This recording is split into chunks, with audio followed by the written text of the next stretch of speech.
on ne retrouve pas le canonnier de l'équipe nationale. Voilà, Slimani absent. Qui n'est pas là. Par contre, ce qui est intéressant, c'est qu'on retrouve de plus en plus des joueurs locaux, à l'image de Nasreddin Khaled de l'USMA, Abdelrani Demouf l'avait dit, donc du Mouloudia d'Alger, mais également Brahim Bedbouda.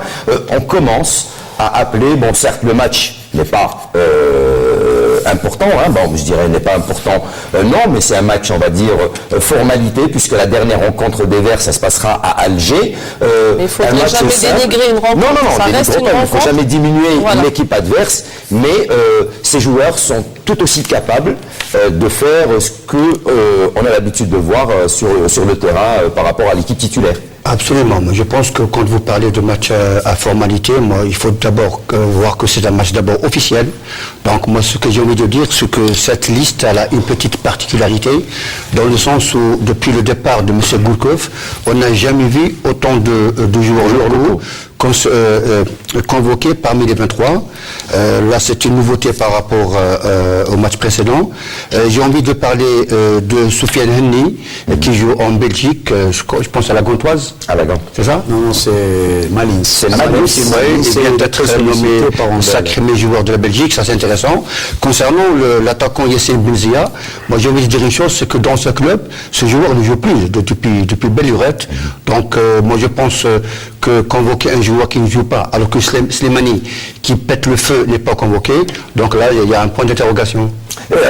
Amine, quand on vient voir la liste, des joueurs locaux que vous connaissez, hein, donc bien sûr Demou, Khaled, qui sont convoqués, tant mieux pour le championnat national, tant mieux pour les joueurs locaux.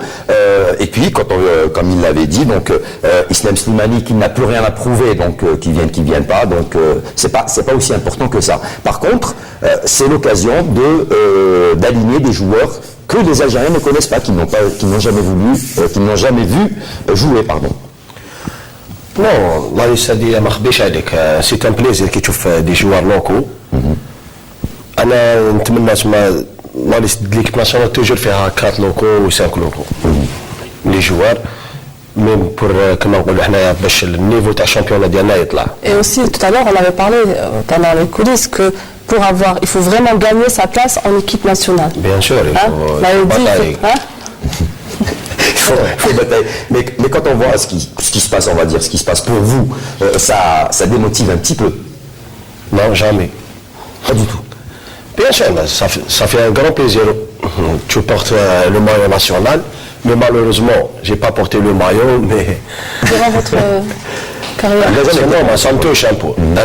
Mais bon, mais c'est dommage. C'est dommage. Peut-être qu'un de ces quatre, vous serez peut-être parmi le staff technique de l'OM, hein? Non, c'est je ne pense pas. Fontaine? Jamais je ne boirai de ton eau. Voilà, jamais Fontaine, je ne boirai jamais de ton eau. Alors Rachid, cette liste des 23, allez, encore une fois avec vous, cette liste des 23, pour vous, bon, pas étonnant, les joueurs qui ont été convoqués, c'est pas étonnant. Non, pas étonnant parce que le contexte, il est un petit peu différent par rapport aux aléas de la compétition auparavant, puisque actuellement, vous l'avez si bien dit, que déjà peut-être dans le raisonnement, c'est que l'équipe nationale, je pense qu'elle est automatiquement qualifiée dans cette édition. Oui. Il reste un point. Et c'est pour cette raison que je pense que notre sélectionneur a essayé peut-être de donner une certaine opportunité à certains. Et la raison dans laquelle il y a parmi ces joueurs, 7 joueurs locaux, pour essayer de montrer, de se faire valoir justement dans cette équipe nationale.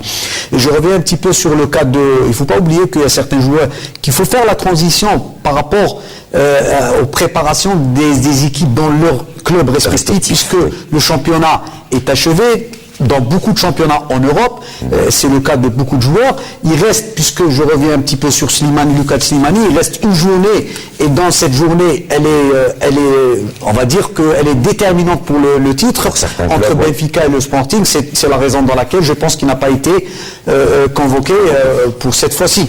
Mais on va tout dire dans un seul mot, c'est que les joueurs qui ont été convoqués, on va retrouver des joueurs qui ne jouent pas actuellement dans leur club respectif, puisqu'il a dit sur le cas de Bézia, mais c'est pas une raison dans laquelle on ne peut pas le convoquer, parce que c'est des joueurs de qualité, c'est l'occasion ou jamais de leur donner la chance pour essayer de ramener ce plus peut-être sur le comportement peut-être pas peut-être sur un plan peut-être compétitif, mais c'est des joueurs de qualité.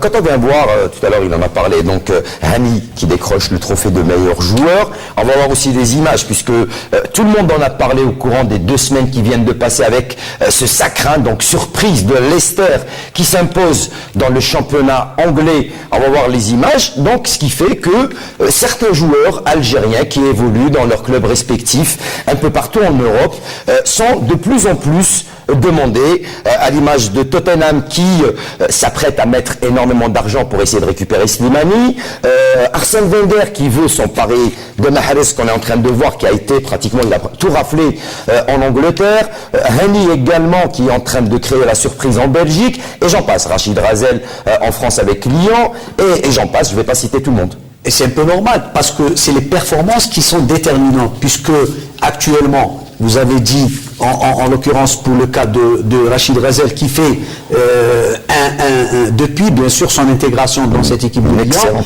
avec un retour éblouissant, et puis c'est à partir de là qu'il est très sollicité. Le cas de, on ne va pas en parler une deuxième fois pour le cas de Leicester de Riyad Mahrez, puisqu'il est sollicité par tout le monde, mais je pense que dans l'état actuel, ça en parle de partout. Pour le cas aussi de Hani qui a été buteur au FC Malice, il est sollicité par Anderlecht, le meilleur club en Belgique. Tout ça fait que c'est des tractations actuellement, c'est un peu normal. Mais il y a des cas aussi, on parle des joueurs qui ne jouent pas dans leur club respectif, mais il y a des aléas dans le football, vous le savez, Hakim. Le cas de Ferroli, c'est un joueur qui est en fin de contrat, et le club c'est vraiment le divorce avec son entraîneur. Bien sûr, c'est un divorce, c'est par rapport à cette administration de FC Valence, puisqu'il ne veut pas justement accepter ce contrat. Il a demandé annuellement plus à moitié de son salaire. Et on n'a pas accepté, et c'est pour cette raison qu'on exige qu'il ne joue pas. Et puis on l'a fait sortir après 7 années de service au sein de ce club, et puis vous avez vu sur ce dernier match, il n'a même pas été convoqué. C'est pour vous dire que c'est amer pour le joueur. Amine, les joueurs, quand on voit ce genre de joueurs à l'image de Mahrez, Slimani qui sort du championnat national, Soudani également qui a fait une excellente saison, qui a décroché le trophée avec son club, des joueurs que vous avez connus, contre qui vous avez joué aujourd'hui, on les retrouve parmi les meilleurs joueurs un petit peu à l'étranger. Bon, là, ça fait plaisir. Tu vois un Algérien il joue au niveau, surtout comme Mahrez, Slimani. C'est un plaisir. حاجه تفرح وش تحب نقول لك بصحتهم سيتو محرز الى كيما نقول لك الى امبورتي لو شامبيون d'Angleterre لو ميور joueur d'Angleterre. C'est un ça fait rêver, hein. Bien sûr, c'est un exploit. C'est un exploit. Voici Ahmed. Bien sûr. Il ne faut pas oublier aussi le cas de Soudani. Hilal Soudani qui a été buteur dans la finale de... Bon, c'est vrai que c'est un championnat de Croatie qui n'est pas médiatisé, mais nous, en connaissant la valeur de Hilal Soudani, quand même, c'est un excellent joueur. Numéro 2 des buteurs en équipe nationale. Il y a le cas de Belkaraoui aussi. Il y a Belkaraoui qui est dans le club de Madeira, et puis il est très sollicité par... Christian Gourcuff. Exactement, à Rennes. À Rennes. Je pense que c'est une fin de saison qui approche, donc.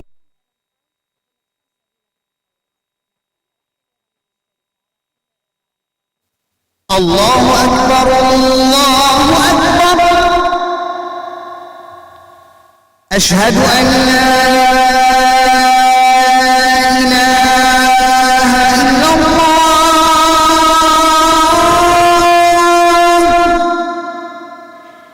أشهد أن لا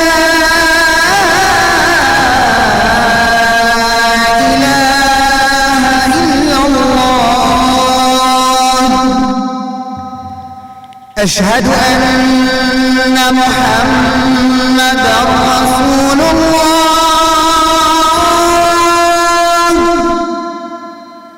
أشهد أن محمدًا رسول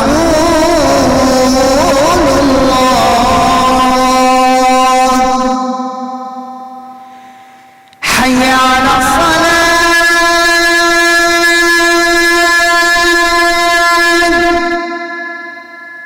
حي على الصلاة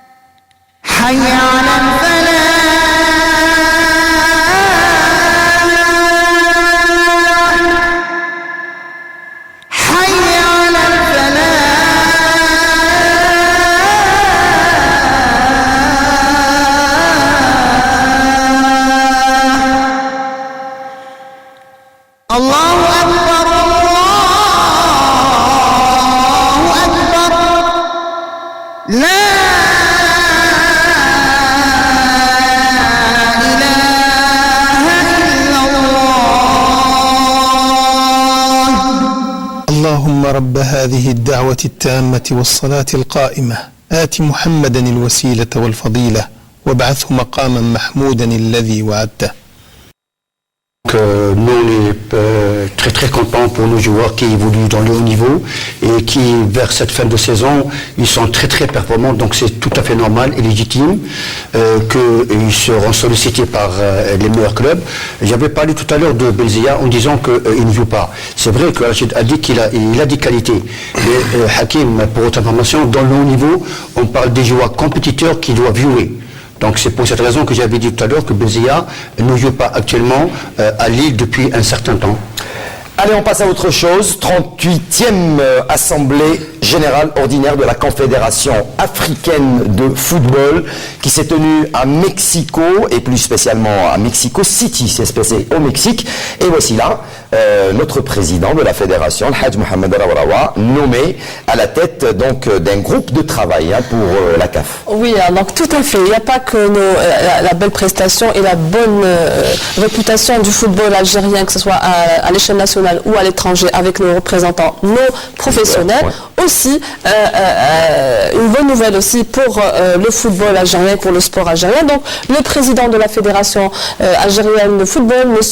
Mohamed Rawraoua, a été désigné mardi dernier, comme vous l'avez si bien dit, Hakim, à Mexico. Est-ce que on regarde des images? Oui, voilà. C'est très facile. Voilà, à la revoir la dernière ligne avec les présidents. Là, c'est en Algérie, au siège de la fédération algérienne de football, donc à la tête d'un groupe de travail sur les réformes de la Confédération africaine de football. Cette annonce a été faite par le président de la CAF lors de la 38e Assemblée Générale Ordinaire de la Confédération africaine de football tenue donc à Mexico City. Voilà. Donc ce groupe de travail Hakim qui comprend et que présidé par Mohamed Rawraoua, membre du comité exécutif de la CAF, devra rendre ses conclusions au mois de septembre prochain. À cet effet, une assemblée générale extraordinaire est prévue au Caire le 29 septembre prochain afin de procéder à l'adoption des dix réformes. Donc, Hakim, ces travaux de cette 38e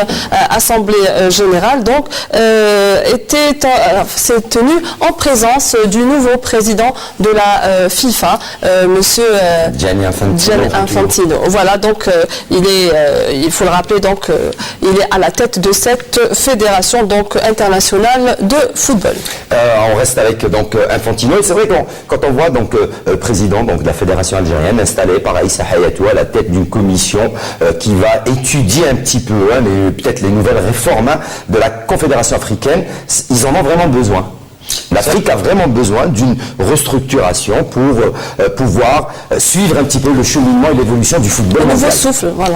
D'abord, ça confirme la grosse pointure, c'est-à-dire qu'en l'occurrence, le président de la fédération algérienne, en l'occurrence Hadj Rawraoua, dans ce poste pour essayer de revoir peut-être certains amendements dans des propositions peut-être techniques, peut-être dans le regroupement des équipes, peut-être à un nombre peut-être important, mais ça rentre peut-être dans un autre cadre, peut-être c'est beaucoup plus pour essayer de commercialiser peut-être l'image peut-être des clubs, peut-être pour que les clubs arrivent. Les clubs et les compétitions aussi africaines. Oui, bien sûr, sur un plan technique, mais sur un plan commercial, c'est pour essayer qu'il y ait beaucoup plus d'entrées sur le plan finance pour les clubs. Et ça, c'est une bonne nouvelle aussi.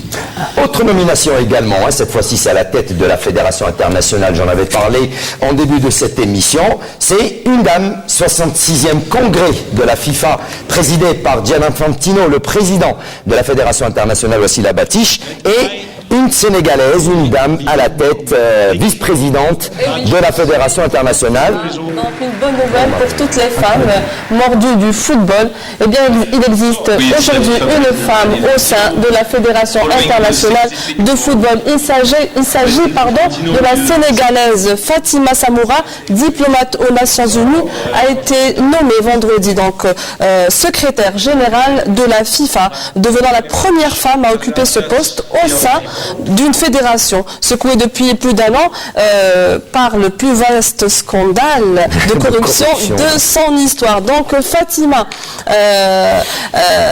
était à l'ONU depuis 21 ans. Donc Madame Samoura, elle a 54 ans. Elle connaît bien l'Afrique aussi. Voilà, qui a occupé plusieurs postes dans plusieurs pays d'Afrique, a été nommée donc lors de ce congrès, lors de la 70e édition de ce congrès. Donc elle est secrétaire générale de la FIFA. Donc la nomination de Madame Samoura qui prendra son poste donc à la mi-juin. Donc tout à fait normal. Donc il y ait un contrôle d'éligibilité afin qu'elle puisse prendre ce poste qui est très très très important. Donc Madame Fatima Samoura a pris pratiquement la place, elle va succéder plutôt au Français Jérôme Valcke, suspendu pendant 12 ans. Voilà, 12 ans après le scandale et beaucoup plus le scandale de la billetterie des billets du Mondial 2014. Donc bravo, bienvenue dans le monde du football Fatima Samoura, ici en Algérie. Donc j'ai dit, il y a beaucoup de femmes qui, mordues du football, elles sont très très contentes. Et c'est vrai que bon, c'est très rare, c'est exceptionnel, une nomination d'une dame comme vice-présidente. Juste, cette femme qui a une excellente réputation au sein de l'ONU, elle a géré de grands budgets et elle a aussi dirigé de grandes opérations au sein de l'ONU. Donc c'est une nomination qui n'est pas venue comme ça. Il y a eu beaucoup de comment dirais-je de candidats, mais c'est Fatima Samoura, la Sénégalaise, qui a gagné. Bravo Fatima. Il me semble que Wassila est très contente qu'il y ait une femme au sein de cette institution. Oui, c'est un combat depuis des années. Ce que j'ai envie de dire. Dans mon oreille aussi, en haut, on a plein de femmes qui sont très très contentes de la nomination. Voilà, moi, ce que j'ai envie de dire concernant cette dame qui s'appelle Fatima Samoura, vous savez, quand on donne une tâche aussi importante comme secrétaire général au niveau d'une institution mondiale telle que la FIFA, moi, je pense que c'est beaucoup plus une marque de confiance. Et surtout, le changement dont avait parlé Gianni Infantino, Rachid Malek, il est en train de commencer à procéder à quelques changements.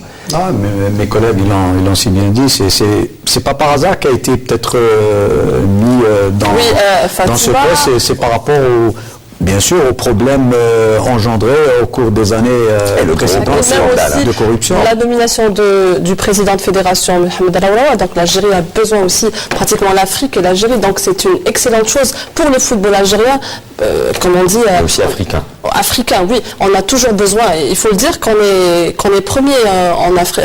Pour l'instant, on est 33e. 33e, non, pour le classement. Premier sur un plan continental. Oui, premier en Afrique. Voilà, et premier aussi parmi les clubs, les pays arabes aussi. Donc, c'est toujours une excellente et bonne chose. Donc, bonne nouvelle pour le football algérien. Ça significatif. Un classement beaucoup plus pour le classement, sur des statistiques. C'est tout.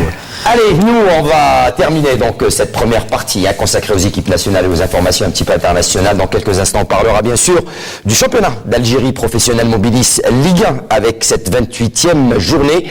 Le temps pour nous de revenir bien sûr. Pour ceux qui ont suivi Canal Algérie tout au long de la semaine, sachez que le gagnant du jeu, pour ceux qui ont suivi un petit peu les programmes de Canal Algérie, le gagnant qui a répondu à la question posée tout au long de la semaine sur notre chaîne et sur Canal Algérie, c'est monsieur Zalih Merzek de la wilaya de Batna qui a répondu à la question de la semaine et qui remporte un téléviseur LED. Bravo, bravo. À vous aussi, dans quelques instants, vous allez avoir l'occasion, on vous posera la question et d'essayer de gagner un téléviseur LED. Ce sera juste après la bande-annonce de notre sponsor et on parlera du jeu Canal Foot.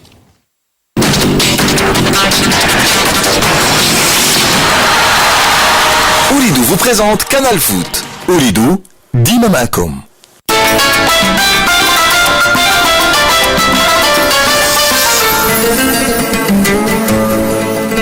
يا درا زبير شدت فيها في عرسك. ما درت والو مصطفى خويا، ما عرضت، ما عندي بان نعيط وانتوما ما عاونتونيش. اما اللي انا غادي نعاونك وهاك وقول مصطفى ماشي مليح. صحيت مصطفى. الو واحد دقيقة لون فاتي راك معاون في عرسي. احضر بلا حساب لكل الشبكات وحتى للخارج. ادي ماكسي تاع اوريدو واستفاد من الرصيد مضاعف والانترنت باطل متوفر في تعبئة 1000 دينار و2000 دينار. مصطفى باقي لي 100 الخارج. ودير عندي ماكسي عيط وين تبغي. Allô, Jacqueline, tu es invitée à mon mariage le 21. راك مصطفى صحيت؟ لا بلاش فين. حسمتيش؟ لا شي حلوة.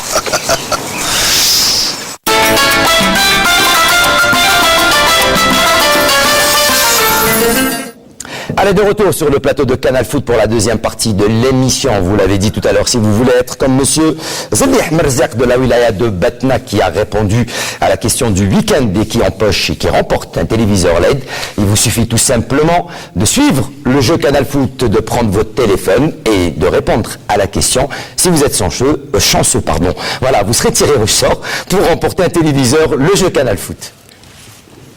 Dans le grand jeu SMS Canal Foot. Participez avec nous et tentez de gagner ce magnifique téléviseur Samsung LED en répondant à la question du jour. Où s'est déroulée la dernière Coupe du Monde de football? 1. Afrique du Sud. 2. Au Brésil. Envoyez 1 ou 2 au 66019 ou bien par téléphone fixe au 3600. Chaque semaine, le nom du gagnant vous sera dévoilé. Bonne chance à toutes et à tous. Le concours Canal Foot avec la participation de... Allez, 66019 3600, il n'y a pas plus simple, hein, donc Coupe du Monde, où s'est déroulée la dernière. Si vous vous rappelez bien, l'Algérie avait exceptionnellement décroché son passage au deuxième tour. 66019 3600, n'hésitez surtout pas, vous avez toute la semaine. La semaine prochaine, on dévoilera le nom du gagnant. On arrive à la deuxième partie donc de l'émission Canal Foot, on va parler de Ligue 1, mais bien sûr un tout petit peu de la Ligue 2 et bien sûr de l'interrégion, puisqu'il y a des clubs qui vont accéder la saison prochaine au palier supérieur. Juste avant, messieurs, je voulais revenir et parler surtout avec Amine les cas de dopage qui ont été décelés lors de cette saison 2015-2016 dans le football national. Alors 1360 footballeurs, messieurs, évoluant dans le championnat professionnel de Ligue 1, de Ligue 2 en amateur et même chez les dames ont été contrôlés positifs. Amine, c'est décevant de voir des joueurs qui évoluent dans le championnat, que ce soit professionnel ou même amateur, utiliser des produits dopants. Ce que tout le monde oublie également, c'est que beaucoup, qui sont en train de prendre comme produit. Non, il y a في الفوتبول يقول لك لازم تسقسي قبل ما تشرب حفصه لازم تسقسي لو دكتور دوك ولا ما سقسيتش معناتها انت راك حاب دوبي سي سا. En plus, la déformation, c'est ça. Bien sûr. On nous a dit que beaucoup de footballeurs, qu'il y a des médecins au sein de cette commission d'antidopage, ils passent pratiquement. le médecin عنده une liste. Voilà, une liste. Le médecin عنده une liste اللي ما تشربش ما كاين فيهم ما على بالش ميديكامون اللي ما لازمش تشربهم. عنده كاع لا ليست معناتها قبل ما تشرب حاجه لازم تروح تقول للطبيب قال فوالا اسكو نجم نشربها ولا لا. Alors, pour être précis, les opérations de contrôle ont décelé 5 cas positifs ou des joueurs, ça c'est clair, net et précis. C'était des produits dopants, cocaïne, résine de cannabis, stéroïdes, ça c'est des produits qui sont pratiquement interdits. Après les autres, c'est des produits peut-être un petit peu des produits fortifiants et dont on ne connaît pas la valeur, mais qui sont quand même des produits dopants. Le cas de Merzougi, non? Non, en général, pratiquement tous les... Marzoudi, bon, c'est le cas où on a entendu un petit peu ce qui s'est passé. Le cas de Belleili également, on ne va pas y revenir dessus, ça a été clair, net et précis. Mais dans les autres cas, ce sont des produits que ces jeunes joueurs ne connaissent pas, ils ne connaissent pas la dangerosité de ces produits. En tout cas, moi, la question que je voudrais... Est-ce que réellement les joueurs ils sont conscients maintenant, quand vous êtes pratiquement dans les coulisses, dans les vestiaires ou pendant les entraînements, est-ce que vous parlez de ce sujet? Est-ce que depuis ces cas, le cas qu'on a cité cette année, est-ce que vous sentez que les joueurs un petit peu, ils s'inquiètent maintenant, ils font très très attention, ils ne prennent pas de produits comme ça? Déjà le fait les يحكموك un produit dopant c'est déjà حاجه شغل grave. تحسوا بلي دوك انا غدا ان شاء الله يحكموني يسسبونديوني 4 ans c'est bon خلاص c'est ma carrière quand même. Ça je cache tout ma carrière surtout على باليش انا بعفايس. Quel produit déjà? Non, je voulais dire que c'est une nouveauté ici en Algérie en ce qui concerne l'antidopage, ce qui est en train de se faire, parce qu'on n'est pas habitué, on n'est pas formé dans ce sens, surtout dans les clubs professionnels actuellement. Moi, je suis convaincu et sûr de moi que Bon, peut-être maintenant, puisque la question qu'elle a posée, elle a raison. C'est maintenant que les joueurs sont très sensibles à cette situation. Parce qu'avant, je ne pense pas qu'ils sont sensibilisés au sein de leur club respectif, comme quoi il faut faire attention, voilà les produits que vous ne devriez pas prendre et tout ce qui s'ensuit, parce qu'il y en a tellement actuellement avec les produits de... C'est des stéroïdes, c'est des anabolisants que eux ne le savent pas. Maintenant, en ce qui concerne la cocaïne, tout ce qui concerne les produits interdits, ça c'est autre chose, mais pour ce qui concerne les produits dopants, stéroïdes, anabolisants dans les produits médicaux, donc ça reste toujours bien sûr une question de temps. Peut-être qu'avec le temps, les joueurs sauront à quoi ça aussi, pardon, juste que depuis les cas cités, Hakim, on voit pratiquement durant la journée de championnat plusieurs... Même avant, parce que il y a des contrôles qui se font même dans les entraînements. Là, on les voit beaucoup plus. Hein. Le dernier match de la Coupe d'Algérie, ils étaient là, ils étaient vraiment en force. Donc, on sent qu'il y a une politique un petit peu. La fédération de football, elle met vraiment le paquet pour un petit peu. Vous savez aussi là, pardon. Vous savez que déjà, pourquoi j'ai dit en ce qui concerne, parce que tellement on est censé de le savoir, tout le monde est sensibilisé. Dernièrement, vous avez à haut niveau, vous avez un joueur de Liverpool, Sakho, qui a pris, on va dire que peut-être ça paraît bizarre, mais un truc qui est maigrissant, un produit qui essaie pour ce qui concerne les graisses. Les mauvaises graisses. Exactement. Et ça lui a coûté très cher. Moi, ça fait partie des produits interdits par Ahmed Laribé, rapidement. Moi, je trouve que c'est bien d'avoir évoqué ce phénomène qui est le dopage chez nous, parce que, comme a dit Rachid tout à l'heure, c'est nouveau chez nous. Là, ce qui est bien, c'est que tout à l'heure, Amine a dit une chose palpable et vérifiable, dans le sens, il dit qu'avant de prendre quoi que ce soit, je demande conseil au staff médical. Là, je pense que les staffs médicaux au niveau de différents clubs, à savoir Division 1, Division 2, même chez l'amateur, c'est important. Absolument. Donc, j'ai toujours dit qu'il n'y a pas un travail de sensibilisation.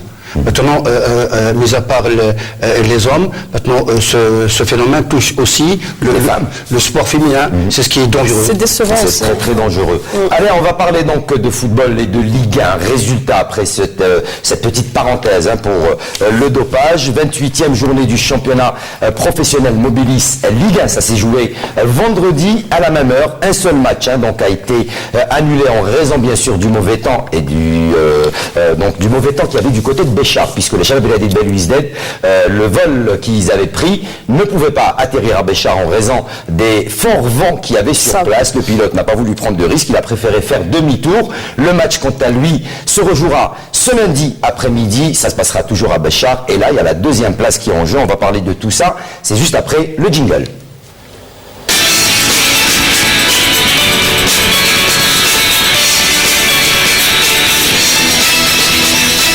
Allez, avec cette Ligue 1 Mobilis, comme à chaque fois, pas beaucoup de buts.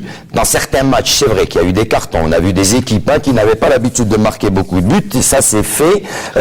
Amin Access, si vous deviez faire un petit point sur ce championnat de professionnel Mobilis Ligue 1 cette saison, qu'est-ce que vous pouvez nous dire par rapport aux précédentes années, ou peut-être vous étiez dans d'autres clubs, vous avez une autre vision peut-être du championnat? شوف ما نخبيش عليك انا نهضر لك صراحه. Il n'y a pas de souci, on est là, on vous a invité pour ça. انا بور مو الشامبيونات تاع هذا العام سي ان شامبيونا مويا ما بروغريساتش كيما العام اللي فات كيما هذا العام. مي بون تلقى دو زيكيب يلعبوا la deuxième place. La deuxième place, enfin, la relégation. يلعبوا لا ريليغاسيون وتلقى 3 كلوب يلعبوا على التيتر. شغل ستيم شامبيونا. Il n'y a pas de surprise. ما كاش يا با سيربريز. La supprime. انا بور موا الشامبيونا تاع بور موا لو شامبيونا d'Algérie ستيم شامبيونا تري مويا. Très très moyen. Ahmed, allez, bon, rapidement, vous aussi. Je pense qu'il est bien placé pour en parler. Il joue dans des clubs qui sont soi-disant UP. Là, il donne un diagnostic vraiment réel.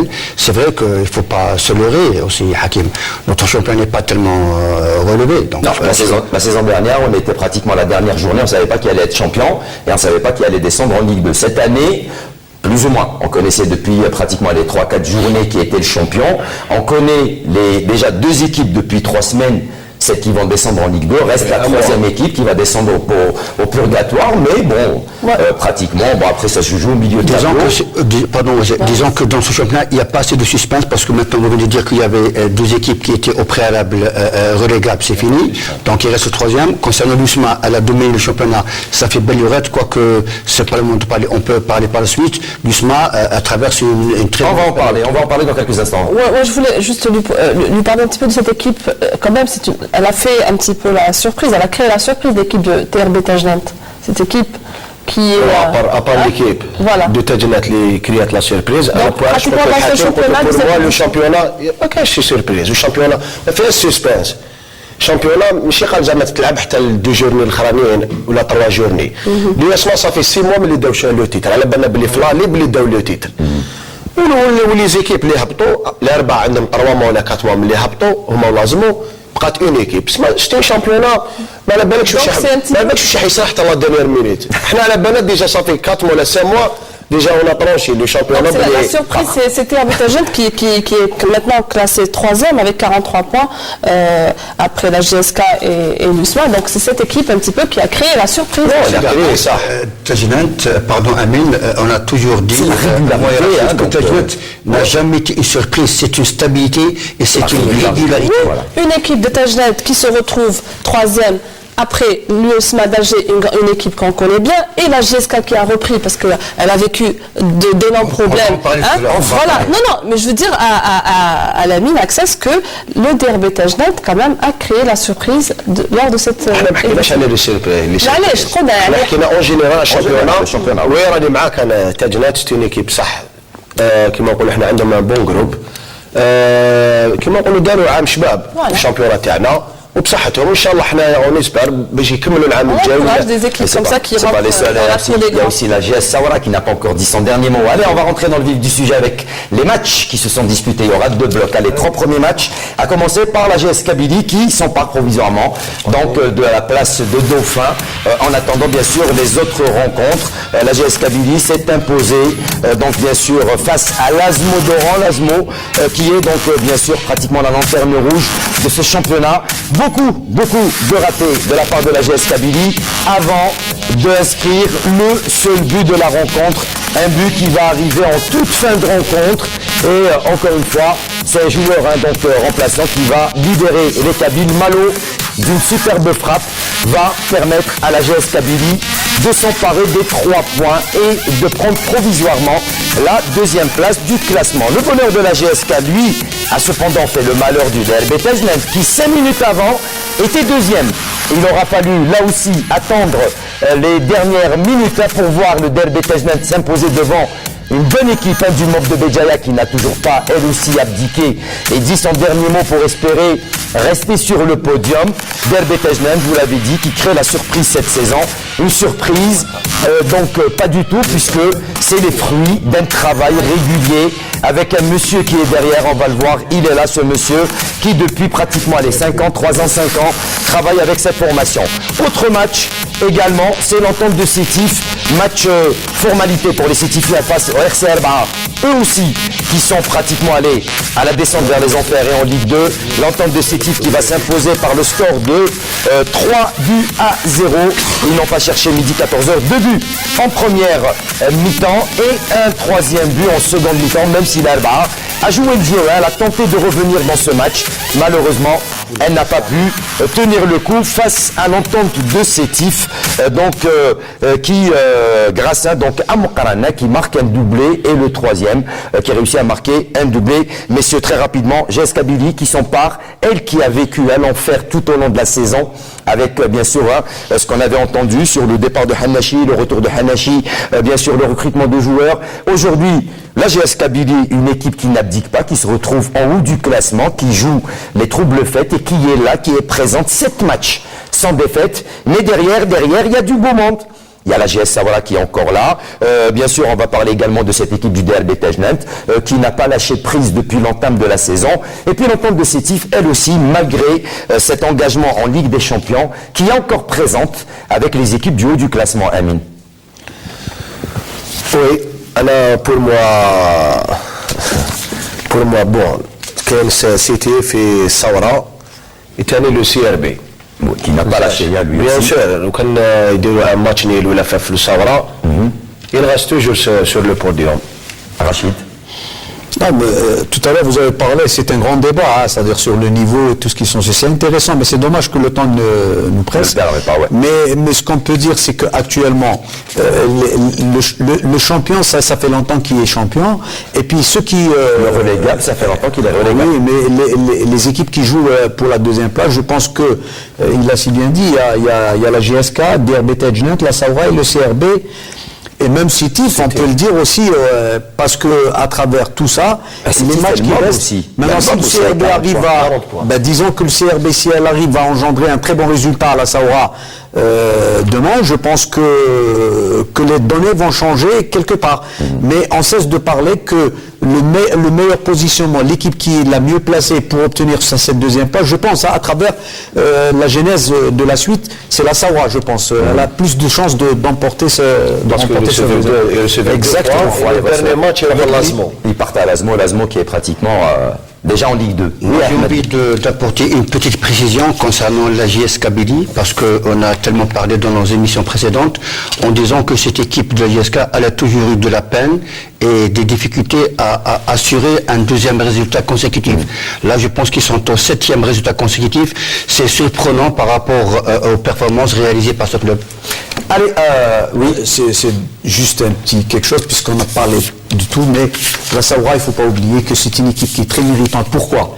Parce que dernièrement, je ne sais pas si vous l'avez dit la dernière fois, en ce qui concerne les U21. Les U21 qui décrochent la Coupe d'Algérie. Moi, j'ai eu l'occasion de voir les U21. Sincèrement, c'est une très très belle équipe, et puis il y a un travail de fond au niveau des jeunes. C'est pas le cas des équipes qui ont peut-être un réservoir, peut-être sur le plan finance, et qui n'arrivent même pas à obtenir des résultats au niveau des jeunes, et s'occuper véritablement de cette formation au niveau des jeunes.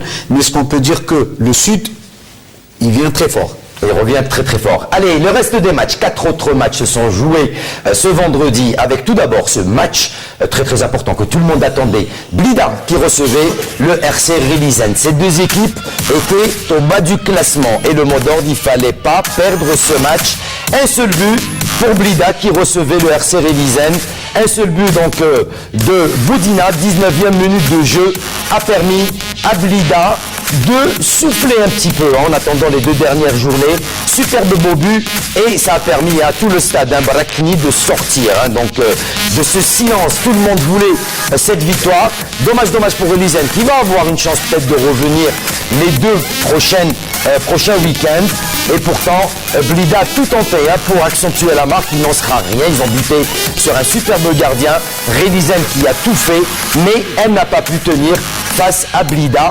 Il va falloir temporiser les 2 prochains matchs. Et Blida qui se donne de l'air pour la suite de ce championnat. Reste encore 2 journées. Il va falloir ne pas faire d'erreur. Le finaliste malheureux de la Coupe d'Algérie, le Nasser Hussein Bey, quant à lui, s'est contenté d'une courte mais précieuse victoire au stade du 20 août 55 qui recevait le MC Oran. Le MCO qui lui, bon, c'est vrai que cette année n'a pas été à la hauteur. Ils ont joué la Coupe de la Confédération, ils sont sortis, il y a eu des changements d'entraîneurs, il y a eu des départs, des arrivées, et le Nasser Hussein Bey, après avoir raté énormément d'occasions en première mi-temps, va se racheter en seconde période, et donc il y aura un seul but qui va être marqué dans ce match. Voilà, c'est ce changement.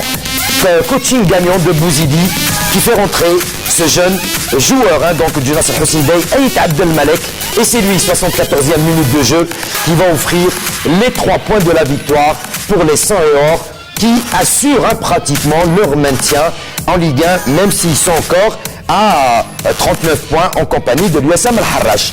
L'USM Al-Harrach, justement, et eux recevaient au stade du 5 juillet le leader du championnat. Et là, les Harrachis ne vont pas faire dans la dentelle. 3-0 face à l'USMA. L'USMA qui a de gros soucis avec ses supporters malgré ce titre de champion. On n'arrive pas à comprendre pourquoi. Donc, 5e défaite de la saison pour les usmistes. Bouguesh avait ouvert la marque à la 12e, Younes 85e et Mlala, vous allez le voir, à la 91e minute de jeu. Ça, c'est le 2e but pour les Harrachis, et donc qui va donner à Younes, à 85e. Et puis vous allez voir ce superbe beau but de MLL, 91e, qui va crucifier donc le portier Usmis Mansouri devant un public qui a fait et qui a mis le feu au stade du 5 juillet, même si ils ont voulu un petit peu ces dernières semaines à leur équipe d'Al Harrach. Le dernier match, c'est celui auquel, dommage, vous n'avez pas participé, donc Amin Aksas. C'est ce match au stade Omar Hamadi. On va le voir.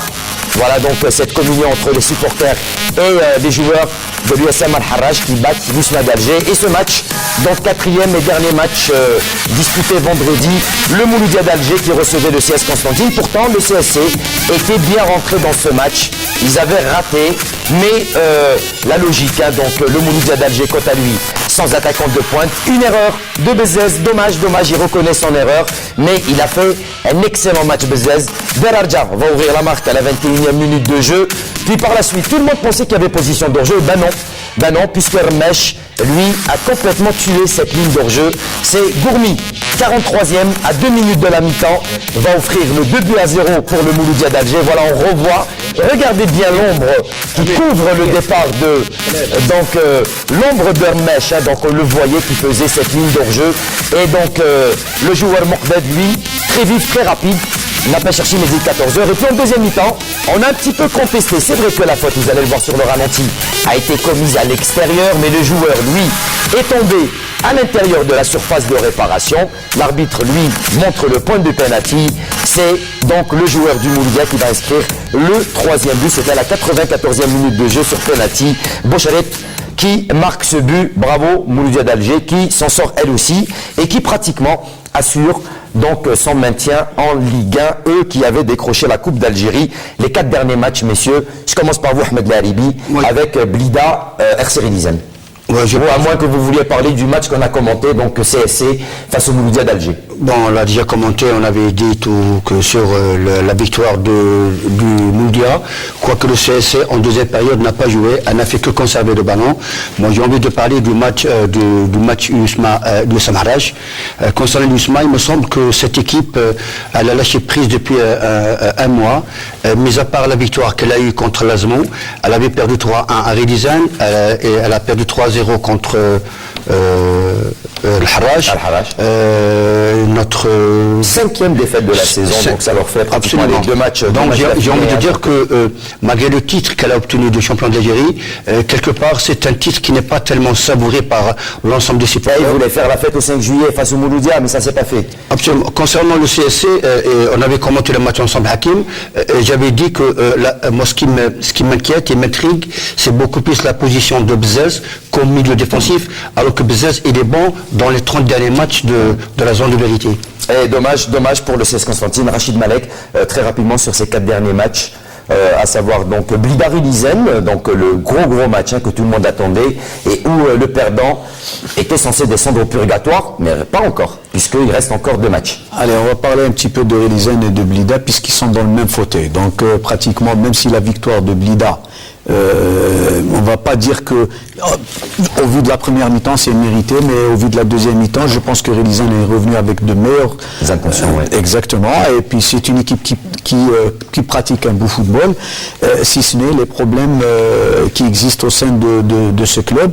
Mais on va dire que sur la suite du championnat, je pense que Blida va partir sur à la Saoura, donc elle va avoir un match très difficile. Donc Saoura qui joue quand même la deuxième place. Ça va jouer entre ces 2 équipes pour le 3e relégable. Je pense que qui joue le relégable. Le relégable, mais ils ont plus de chance par rapport à Blida. Amin Aksas, vous aussi, donc le CS Constantine, pour l'instant, donc ils sont 12e à 36 points. C'est vrai qu'il reste 2 matchs faciles donc à Constantine, au stade Shahid Hamlaoui, avec vos supporters qui sont, il faut le dire, excellents. Ils ont été excellents cette saison. Ils ont été derrière vous à Aounoukoum. Ils vous ont pas lâché. Ils ont toujours été derrière vous.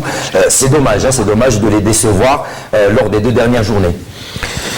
Non, malheureusement, le dernier match, on a débuté le match bien sûr, on a raté la première occasion de Foivé. Tu rates à l'extérieur, c'est normal, tu as un casse. Tu as un casse direct. La deuxième mi-temps de CSC, qu'est-ce qui s'est passé? On les a pas vus du tout, alors la deuxième mi-temps, c'est l'entraîneur. Il n'a pas fait les changements, je pense à normalement, la sortie de Boujaïs, l'entrée de sa mère. Tu as Kharaj Boulmdes ou Dakhal un milieu terrain défensif. Je pense à le changement.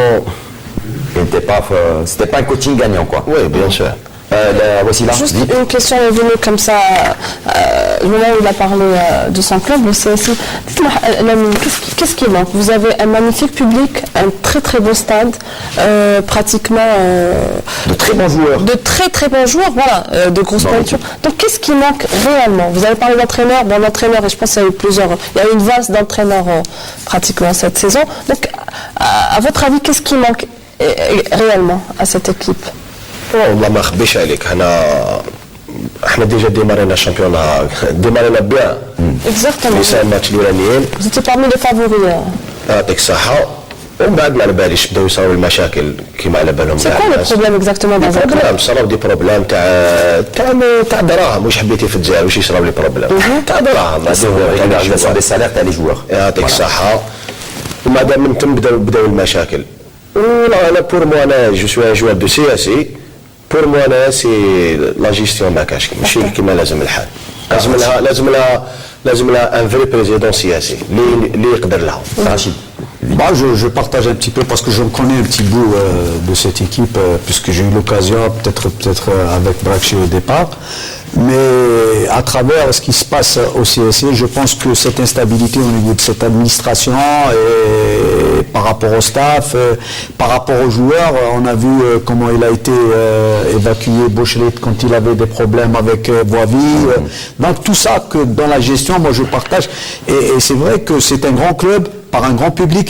Vous savez, quand vous parlez du CSC, c'est quand vous parlez du Mouloudia, c'est pratiquement le même concept, c'est les mêmes attitudes, c'est les mêmes provenances, c'est les mêmes les ambitions et aspirations. Donc, à partir de là, quand on n'arrive pas à avoir une administration solide, avec un fonctionnement, avec des mécanismes, alors tout suit. Maintenant, vous n'avez pas un staff qui est aux attentes et aux aspirations de ces supporters. Donc c'est à partir de là qu'il y a des problèmes, il y a des affinités qui se créent. Donc c'est tout ça qui font une instabilité pendant toute l'année. Pourtant la volonté elle y est, hein. On a un échantillon, un joueur qui a beaucoup de talent, beaucoup d'envie de jouer, et là on trouve juste aussi le Harash, l'USM le Harash aussi.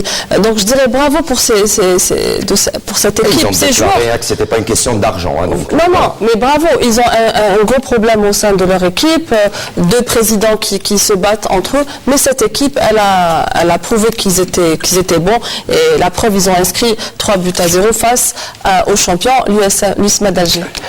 Allez, donc tout de suite, les résultats complets, le classement, mais également le programme du week-end prochain. Il va y avoir de superbes empoignades, ensuite tout ça en chiffres et en musique.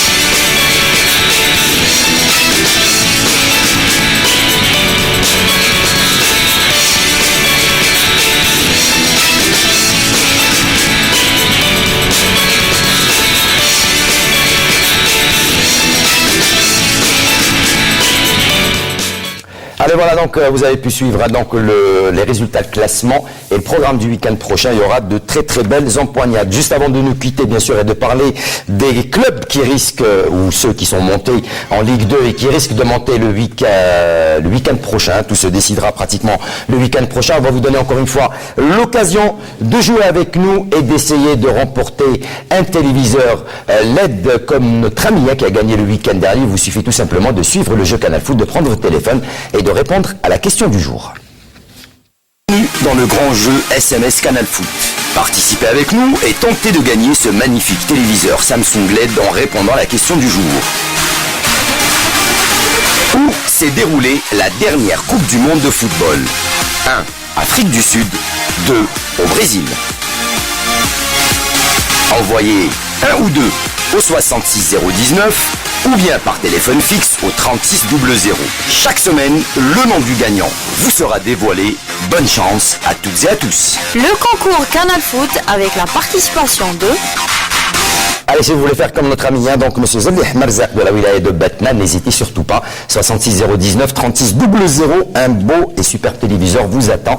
Tentez votre chance. On va terminer cette émission en parlant des clubs amateurs qui risquent d'être parmi l'élite donc de la Ligue 2 la semaine prochaine. On va voir les images. Si pour l'US Biskra qui s'empare donc de ce championnat avec 59 points devant l'USM Annaba 55 points et Colo 48 points. Rien n'est encore fait. Ça c'est le groupe Est, donc l'US Biskra qui enregistre son retour parmi l'élite la saison prochaine. Ils joueront donc en division 2 en Ligue professionnelle de la saison prochaine. Reste donc le club Centre et les groupes Ouest où rien n'est encore fait puisque ça va se jouer la semaine prochaine entre le MRB Raya en tête avec 52 points en compagnie du Wydad de Boufarik 52 points, mais également à l'ouest avec le Rally Mascara qui va revenir en Ligue 2, le GC Mascara, mais également il y aura le RCB Ouadderhiou,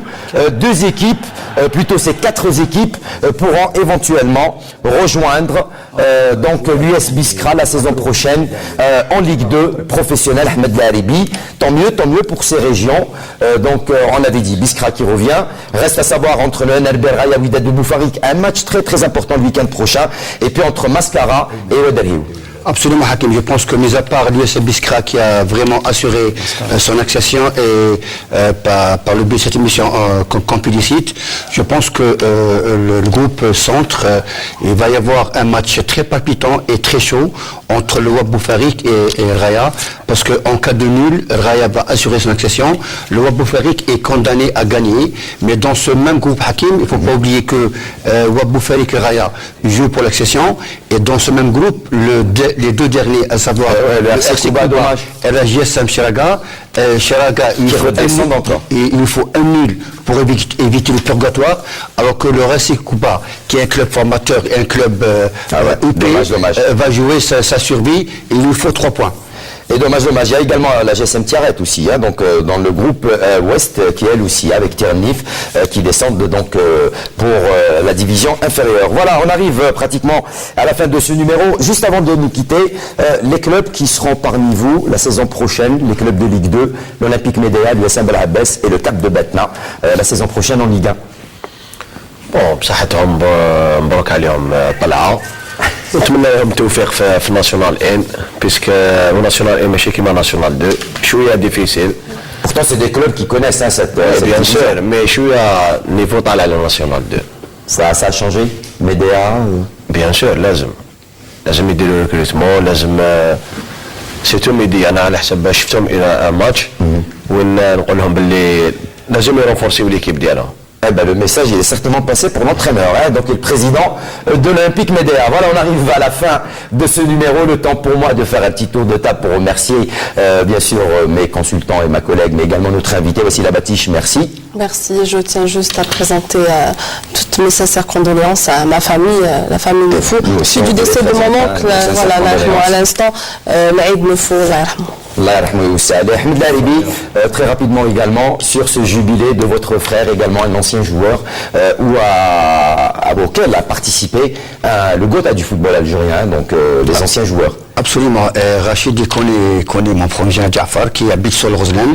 Donc c'est vrai que par ce passage, si vous me permettez, je tiens à remercier le président d'APC, M. Abdou Mohamed, qui a eu l'initiative d'organiser ce jubilé, ainsi que M. Hattab, le président de l'association des anciens joueurs de Roseland.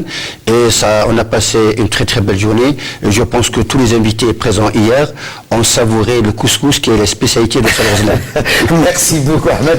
Rachid, comme à chaque fois, merci encore d'avoir été avec nous. C'est moi qui vous remercie. Et puis, on salue le passage de Amin et j'espère qu'il va passer le bonjour à son papa, je pense. À tous les supporters de l'OMR, les anciens que je salue d'ici. Et puis, je ne cesse de saluer Mheddin, un ami de Frévalan qui ne cesse de suivre cette émission. Eh ben, on le salue aussi. Amin, le dernier mot, qu'est-ce qu'on peut vous souhaiter? Merci déjà. Et un grand club, non? Un bon retour, un grand club. Voilà que déjà un grand club, bon, Inch'Allah. On est un grand club où j'ai déjà toujours ce contrat avec le CNC. ان شاء الله دوك مكتوب ما تنجمش تعرف مازلنا 2 ماتش ان شاء الله دوك il va rebondir notre Sacha. Il l'a toujours fait. Il est fort de caractère. Il est fort de caractère. Merci à vous, chers amis téléspectateurs, de nous avoir reçus chez vous. Merci à toute l'équipe de la Régie 1 d'avoir veillé avec nous à la retransmission de ce numéro. À leur tête, notre réalisatrice Amal Benmatouche, la script Nassemi Selmi, le régisseur donc Hamad. Merci à vous encore une fois. Je vous souhaite de passer d'agréablement à la suite des programmes de Canal Algérie. Prochain rendez-vous sport demain lundi en compagnie de Mortal Hamani, 52 chrono. Jusque-là, je vous dis ciao, bonsoir et à très très bientôt.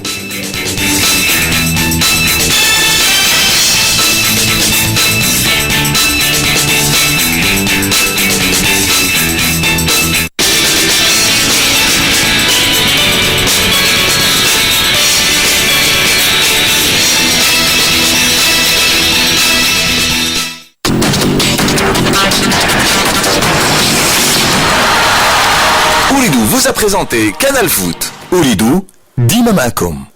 Bienvenue dans le grand jeu SMS Canal Foot. Participez avec nous et tentez de gagner ce magnifique téléviseur Samsung LED en répondant à la question du jour.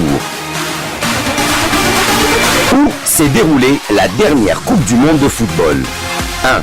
Afrique du Sud. 2. Au Brésil. Envoyez 1 ou 2 au 66019 ou bien par téléphone fixe au 3600. Chaque semaine, le nom du gagnant vous sera dévoilé. Bonne chance à toutes et à tous. Le concours Canal Foot avec la participation de...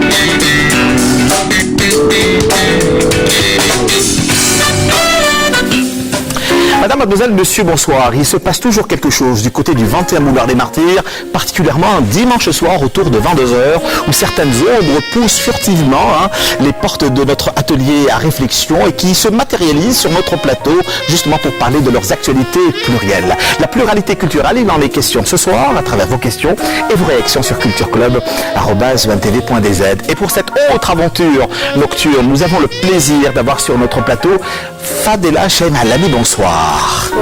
Quel plaisir de vous avoir, Fadela Chaim Alami. On a eu du plaisir à découvrir vos univers parce qu'ils sont pluriels il y a quelques années de cela et cela ne rajeunit guère l'animateur que je suis sur ma terrasse algéroise d'aimer un peu vivre votre récit, votre rapport justement assez charnel avec Alger la Blanche. C'est paru aux éditions de Zahra Lapter dans la collection Passe-Poche. Vous étiez également de passage sur ce même plateau pour la Bourque à la Désenchantée, suivi de la Chambre de la Bonne. Encore une fois, on revient au rapport assez conflictuel avec soi-même mais également avec l'autre.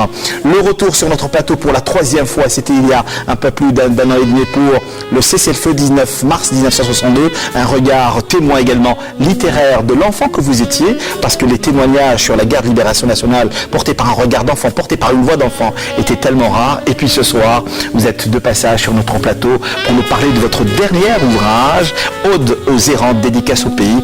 Fadela Chaim Alami, merci beaucoup d'accepter notre invitation, merci d'avoir fait le voyage, d'avoir fait ce vol de nuit Paris-Alger pour vous retrouver sur notre plateau. Nous fêtons le mois du patrimoine, comme vous le savez, depuis le 18 du mois passé, ce jusqu'au 18 du mois en cours, et lui, c'est un véritable patrimoine vivant, franchement et sérieusement et sincèrement. Lui, c'est notre deuxième invité qui n'est autre que Abdelkader Ben Damash. Bonsoir. Bonsoir. Quel plaisir de vous retrouver, justement. J'allais dire vous rattraper parce que vous êtes insaisissable. Absolument. Et, voilà. Et moi aussi, sur ce plateau, et puis avec toi aussi, devant les téléspectateurs. Merci beaucoup. Vous êtes auteur de plusieurs ouvrages, journaliste, animateur. Notre 4e invité nous dit d'abord artiste avant toute chose. On a eu du plaisir à présenter vos actualités qui sont réellement plurielles. Cheikh El-Hajj Abdelkarim Dali, Mahboubati, un artiste de légende. Il en sera également question. Votre rapport au patrimoine est réellement pluriel, lyrique, poétique. C'est vraiment le parcours des vies qui vous ont donné envie à restituer ces patrimoines-là. Merci d'être avec nous, Abdelkader Ben Damesh. Quatrième invité pour justement les débats culturels que nous provoquons chaque dimanche soir autour de 22h. Elle, c'est Jahida Ouadef. Bonsoir. Bonsoir, Kevin. Merci d'être avec nous, Jahida Ouadef. Merci beaucoup. Quand on parle de vous, cela me renvoie à quelques-unes de vos expositions qui ont un rapport très particulier avec la tradition orale. Offrande au pays du Cèdre, c'était vous. Qassasat, c'était également vous. Et également Gawsiyat, c'était un hommage à votre région natale, très connue pour ses abricots. De ma région natale. Les femmes de votre région natale. Et si vous êtes de passage ce soir sur notre plateau, c'est justement pour nous parler de votre actualité à travers les flâneries. Flâneries avec un S, je le rappelle encore une fois, qui balaye, qui revisite pratiquement une trentaine d'années de carrière. C'est réellement votre univers que vous nous donnez à voir, à découvrir ou du moins à redécouvrir pour les grands curieux que vous êtes et que nous sommes. Et enfin, à l'occasion de ce mois du patrimoine, nous avons également le plaisir d'avoir sur notre plateau celui qui a sublimer sa région, sublimer sa ville. La femme qui a ce rapport assez charnel avec Alger la Blanche. Lui, c'est maître, même s'il n'est pas réellement d'accord avec cette appellation. Rida Domaz, bonsoir. Bonsoir. Comment allez-vous, Rida Domaz? Plusieurs albums, j'allais pratiquement dire une dizaine d'albums. Jamais de reprise, toujours dans la création. Ça, il faut également le rappeler, le signaler à nos téléspectateurs. Atlal, c'était vous. Yachalidala, c'était également vous. Entre autres, Kawsab Min Wastdar, qui revisite ce patrimoine lyrique et poétique d'il y a quelques siècles de cela. Dans tous mes travaux, j'ai donné une place importante au patrimoine. Dans tous mes albums, j'ai enregistré au moins un texte, mais restauré du patrimoine. Et dans le dernier travail le coffret qui a été fait dans le cadre de la sauvegarde du patrimoine national, j'ai réalisé 5 albums avec plusieurs titres connus ou inédits, les connus restaurés et les inédits vraiment revisités avec une petite touche personnelle, une petite touche musicale, mais il n'y a pas un autre auteur, un autre poète que des poètes algériens. Nous y reviendrons, ne vous en faites pas, Rida Domaz. Mais vous avez un rapport assez tourmenté avec cette Algérie. On va revenir à vos années d'exil, par exemple dans les années 90, à travers Lotfi, à travers Malouatni, etc. Tout ça est au programme. Merci en tout cas d'accepter notre invitation. Questions, réactions, suggestions et remarques sur cultureclub@20tv.dz. Fadela Hachem Alami, rebonsoir. Bonsoir. Alors, si je me trompe, vous me rectifiez de ce pas pour démarrer l'aventure de ce soir. J'ai comme l'impression, encore une fois, qu'il y a une forme d'écho, de résonance entre votre premier ouvrage sur ma terrasse algéroise d'Ébessé un peu vivre et vos derniers ouvrages sortis il y a seulement quelques jours de cela, Ode aux errants. Vous êtes une errante d'une façon continuelle, mais assez, encore une fois, tourmentée. Vous nous le dites d'abord, avant de revenir à votre dernier ouvrage, vous disiez dans votre ouvrage sur ma terrasse algéroise, voyage vers Alger, tout a changé. En si peu de temps, j'ai eu la désagréable surprise de voir la rue sur laquelle s'ouvre la faculté d'Alger, entre le lycée de la Croix, donc de voir cette rue condamnée pour devenir le parking pour les enseignants. Mes jeunes années perdent leur carte postale et accrochées aux grilles d'entrée, mes pleurs inondent mes souvenirs et noient les alentours. Et cela vous a conduit justement à revenir vers ces errances plurielles mais presque meurtriers. Oui, vous savez, il y a eu en 2009, j'ai eu un voyage en Kabylie à l'occasion d'un festival international de la poésie. On a visité l'ancien lieu où avait vécu Si Mohamed Mohamed. J'avais déjà les Isséfra. En dehors de Jean Sénac, Si Mohamed Mohamed a le plus correspondu à mon état d'âme. Je m'en suis pas rendu compte dans l'immédiat. L'éternel errant. Oui, c'était beaucoup plus tard. Au début, j'avais traduit ça par un exil intérieur et extérieur, un exil extérieur. Et avec l'approfondissement de mes réflexions et de tout ce à quoi j'ai tendu à analyser, je me suis rendu compte qu'en fin de compte, il y avait une errance.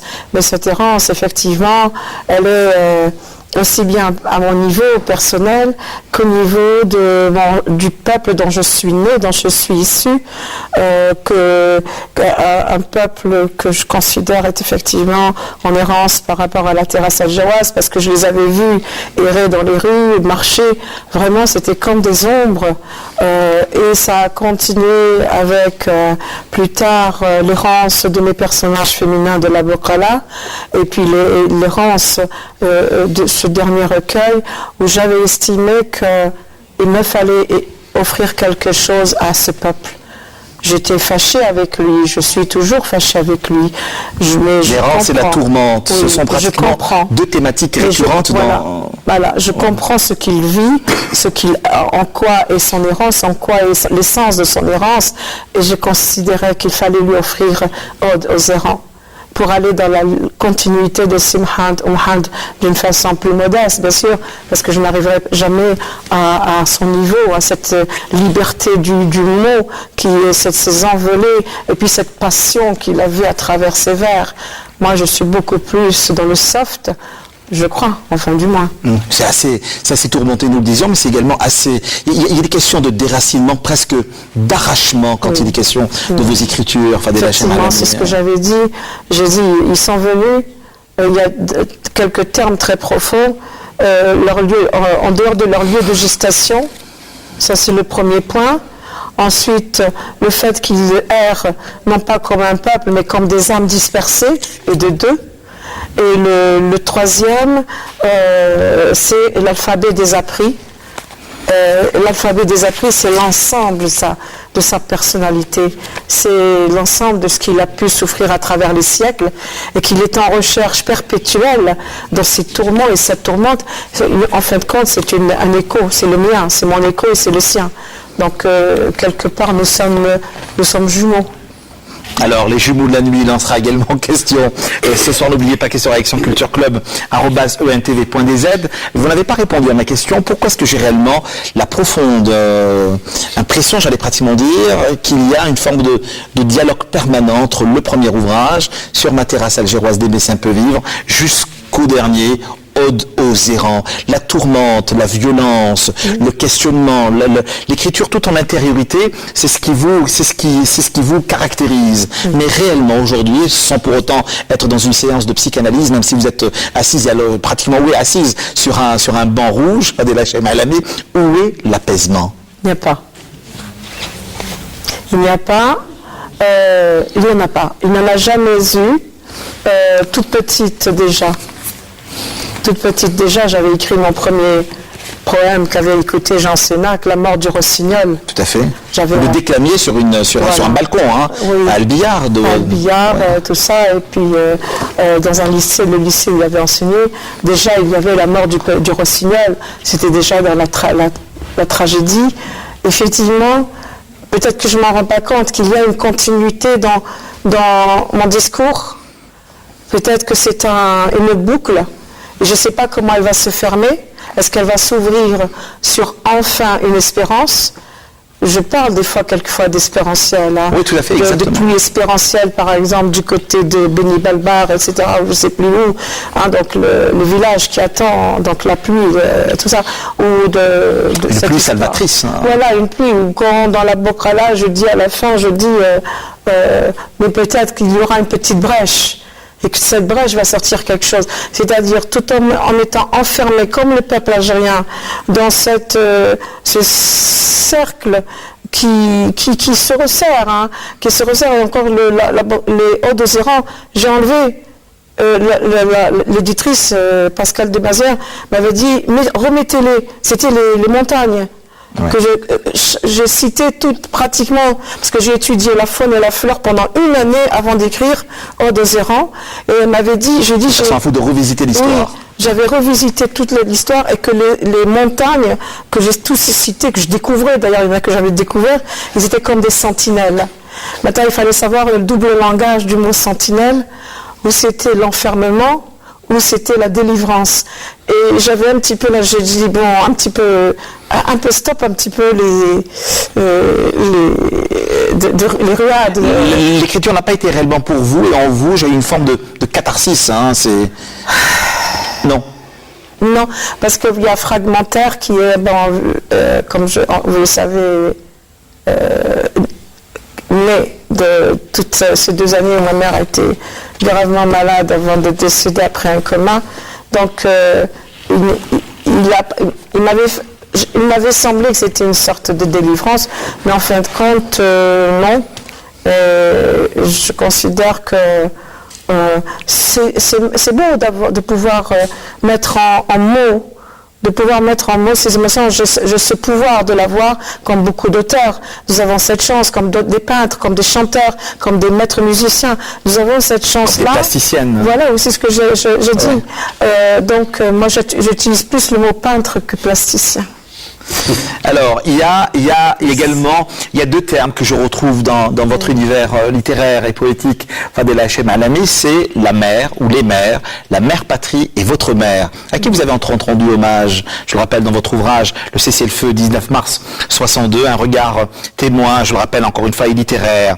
Vous dites, je vais tuer ta mère. Nous revisitons encore une fois pour la jeune génération, l'Algérie des années, fin des années 50, tout début des années 60. Nous étions, ça c'est l'enfant justement qui témoigne. Nous entendons votre voix quand vous nous parlez de ces montagnes de l'Atlas. Vous dites, nous étions en hiver 1961-62, chaque jour je partais à l'école accompagné de Mohamed, fils de voisin, et chaque jour nous emportions avec nous de grandes feuilles de journaux pour couvrir, si c'était le cas, le corps d'un Algérien gisant sur un trottoir, tué par balle dans la nuit. Personne de notre quartier du champ de manœuvre, donc c'est le quartier du 1er mai, n'approchait les pauvres corps car